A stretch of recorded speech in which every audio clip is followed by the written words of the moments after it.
12ನೇ ಶತಮಾನದ ಒಂದು ದಾಸೋಹ ಪರಂಪರೆ ಎಲ್ಲಾದ್ರೂ ಪ್ರತ್ಯಕ್ಷವಾಗಿ ನೋಟಿಗೆ ಸಿಗ್ತದಂದ್ರೆ ಅದು ಕಲಬುರಗಿಯ ಶರಣಬಸವೇಶ್ವರ ಸಂಸ್ಥಾನದಲ್ಲಿ.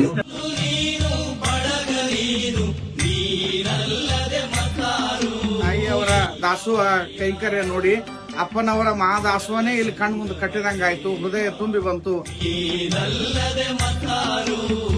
12ನೇ ಶತಮಾನದಾಗ ನೀಲಾಂಬಿಕಾ ತಾಯಿಯವರು ಹೇಳ್ತಿರೋದು ನಾವು ಕೇಳಿದ್ದೀವಿ. ಆದರೆ ಈ ಶತಮಾನದಾಗ